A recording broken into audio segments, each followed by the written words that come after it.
ভিডিওতে আপনাদেরকে শেখাবো হাওয়াতে কলা উড়ানো। কলা মন্ত্র দিয়ে এবং প্রেতাত্মা দিয়ে দুই রকমভাবে উড়ানো যায়। তবে আপনাদেরকে প্রেতাত্মা দিয়ে কলা কিভাবে হাওয়াতে উড়াতে হয় সেটাই আপনাদেরকে এই ভিডিওতে শেখাবো। কলা হাওয়াতে উড়ানোর জন্য আপনাকে নিজেকেই বাজার থেকে শনিবার দুপুর 12টা থেকে 1টার মধ্যে বীজযুক্ত বিচি কলা কোনো রকম দাম দর না করে এক দামে একখানা কিনে নিয়ে আসতে হবে।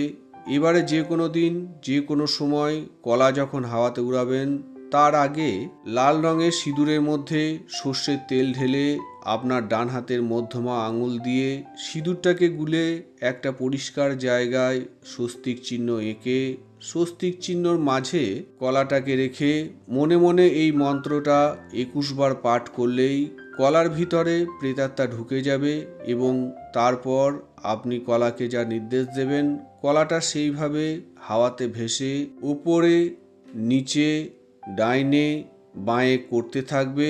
তবে অবশ্যই এই কাজটা করার আগে একটা প্রেতাত্মাকে আপনাকে কারোর কাছ থেকে নিতে হবে বা নিজেকে কোনো প্রেতাত্মাকে জাগিয়ে নিজের কন্ট্রোলে নিতে হবে।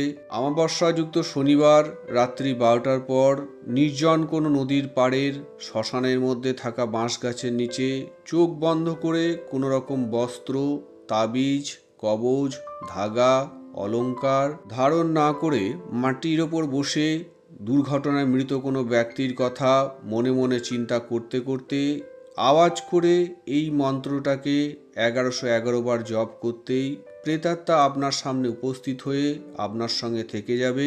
মন্ত্র গুনার জন্য রুদ্রাক্ষের মালা ব্যবহার করতে পারেন।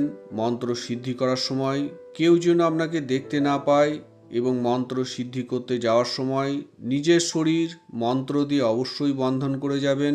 দেহবন্ধনের মন্ত্র আমার চ্যানেলের ভিডিওতে পেয়ে যাবেন। তবে যাদের ভূত পেতে ভয় আছে ওনারা দয়া করে এই কাজটা করতে যাবেন না, অন্যথা বিপদে পড়লেও পড়তে পারেন। তো বন্ধুরা, যদি কোনো কারণে আমার সঙ্গে যোগাযোগ করার দরকার পড়ে তাহলে সরাসরি ফোন না করে ভিডিওতে দেওয়া আমার হোয়াটসঅ্যাপ নাম্বারে সংক্ষেপে ভয়েস মেসেজ পাঠাবেন। নমস্কার, জয় মা কামাখ্যা।